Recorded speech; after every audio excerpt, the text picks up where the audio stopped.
ശനിയും ഞായറും പോയതേ അറിഞ്ഞില്ല. അതെങ്ങനെയാ ഈ ജനുവരി പോയതേ അറിഞ്ഞിട്ടില്ല. അങ്ങനെയൊക്കെ വൈകുന്നേരമായിട്ട് ഇങ്ങനെ ഇരുന്നപ്പോഴാണ് ഓർത്തത്, അയ്യോ കൂട്ടാൻ വെക്കാനൊന്നുമില്ലല്ലോ, എന്ത് ചെയ്യുമെന്ന്. എന്നാൽ പിന്നെ കോതംകുളത്ത് പോയിട്ട് കുറച്ച് മീൻ വാങ്ങിച്ചേക്കാന്ന് വിചാരിച്ചു. മീൻ വാങ്ങിക്കൊണ്ട് വന്നപ്പോഴേ വിചാരിച്ചു ഇന്ന് ഏതായാലും മീൻ വാങ്ങിച്ചുകൊണ്ട് കപ്പയും മീൻകറി ഉണ്ടാക്കണം. ഈ കപ്പയ്ക്ക് ഒരു കഥ പറയാനുണ്ട് കേട്ടോ. ഞാൻ വീട്ടിൽ പോയപ്പോൾ അവിടെ അപ്പയൊന്നും ഉണ്ടായിരുന്നില്ല കേട്ടോ. അന്നേരം അപ്പ അവിടെ കപ്പ നട്ടു വെച്ചിട്ടുണ്ടായിരുന്നു. കപ്പ പറിക്കാൻ വേണ്ടിയിട്ട് പോയതാണ്.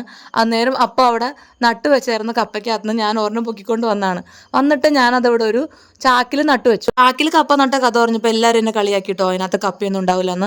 പക്ഷേ എനിക്ക് പുഴുക്ക് വയ്ക്കാനുള്ള കപ്പ അതിനകത്ത് കിട്ടിയായിരുന്നു കേട്ടോ.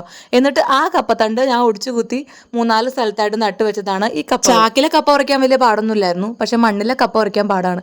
കാരണം എനിക്കിത് മുമ്പ് പറിച്ച് വലിയ എക്സ്പീരിയൻസും ഇല്ല. എലീനെ പേടിച്ചുകൊണ്ട് മാത്രമാണ് ഞാൻ ഇത്ര നേരത്തെ പറിക്കുന്നത്. കാരണം അവിടെ പരിസരത്തെല്ലാം എലി മാന്തിയിട്ടേക്കുമായിരുന്നു. അപ്പോൾ ഇത് പറിക്കുമ്പോൾ തന്നെ ഉള്ളിലൊന്നും ഉണ്ടാവില്ല എന്നുള്ള വിചാരത്തിൽ തന്നെയാണ് ഞാനത് പറഞ്ഞത്. അതുപോലെ തന്നെ എൻ്റെ പ്രതീക്ഷയും തെറ്റിയില്ല.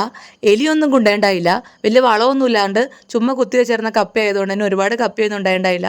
പക്ഷേ ഞങ്ങൾക്ക് 3 പേർക്കും ആവശ്യത്തിന് കഴിക്കാനുള്ള കപ്പ ഉണ്ടായിരുന്നു. വേറൊരു 3-4 സ്ഥലത്തും കൂടെ ഞാൻ നട്ടു വെച്ചിട്ടുണ്ട്. അതിൽ ഇത് കൂടുതലെങ്കിലും കപ്പ ഉണ്ടാവുമെന്നാണ് എൻ്റെ പ്രതീക്ഷ. അത് ഞാൻ ഏതായാലും ഇപ്പോൾ പറിക്കുന്നില്ല, കുറേ കഴിഞ്ഞിട്ടാണ് പറിക്കുന്നത്. പിന്നെ വലിയ ഡയലോഗൊക്കെ അടിക്കുമെങ്കിലും ഞാനൊരു കപ്പ ഫാനേ അല്ല. അല്ല ഏഷ്യാഡൊക്കെ വെക്കുവാണെങ്കിൽ എനിക്കിഷ്ടമാണ്. അല്ലാതെ വലിയ കപ്പ പുഴുങ്ങിയതോ കപ്പ പുഴുക്കിൻ്റെ ഒരു ഫാനേ അല്ല കേട്ടോ ഞാൻ. അതൊക്കെ പോട്ടെ, ഏതായാലും വെട്ടി കണ്ടു ചെന്നപ്പോൾ ഇത്രയും കപ്പ ഉണ്ടായിരുന്നു കേട്ടോ. ഞാൻ പ്രത്യേകിച്ചൊന്നും ചെയ്തില്ല, വെറുതെ ഉള്ളി മുളക് മൂപ്പിച്ചിട്ടിട്ട് ഒലത്തി എടുക്കുകയാണേ ചെയ്തേ. അപ്പോഴത്തേക്കും നമ്മുടെ മീൻകറി നന്നായിട്ട് തിളക്കണ്ടായിരുന്നു. കേര മീൻകറിയാണ്. കപ്പയും മീൻകറി ഇഷ്ടമല്ല എന്ന് പറയാൻ ഏതായാലും ഞാൻ ഉദ്ദേശിച്ചിട്ടില്ല.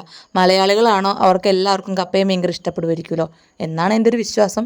ഇഷ്ടമല്ലാത്തവരാരെങ്കിലും കാണുമായിരിക്കുമല്ലേ. ഏതായാലും ഇപ്പോൾ വെച്ച മീൻകറി ആയതുകൊണ്ട് ചാറൊക്കെ അങ്ങ് കൊഴുത്ത് വരുന്നേ ഉണ്ടായിരുന്നുള്ളൂ കേട്ടോ. എന്നാലും നല്ല സൂപ്പർ എരിവൊക്കെ ആയിട്ട് അടിപൊളി ടേസ്റ്റാണ്. കിച്ചുവിന് നല്ല ഇഷ്ടപ്പെട്ടു. ഞങ്ങൾ പറയുമായിരുന്നു കിച്ചു എപ്പോഴും ഒരു എക്സ്പ്രഷൻ ഇടാണ്ട് ഒന്ന് മാറ്റിയിടാൻ വേണ്ടിയിട്ട്. അതിൻ്റെ കൂടെ എരിവുള്ള ഈ കപ്പയുടെ കൂടെ നല്ല ചൂട് ചായയും കൂടെ ആയാലോ, ആഹാ എന്തായിരിക്കും അല്ലേ. ശരിക്കും നാവ് പൊള്ളിയിട്ടുണ്ടാവും കിച്ചുവിൻ്റെ, അത്രയ്ക്ക് ചൂടുണ്ടായിരുന്നു.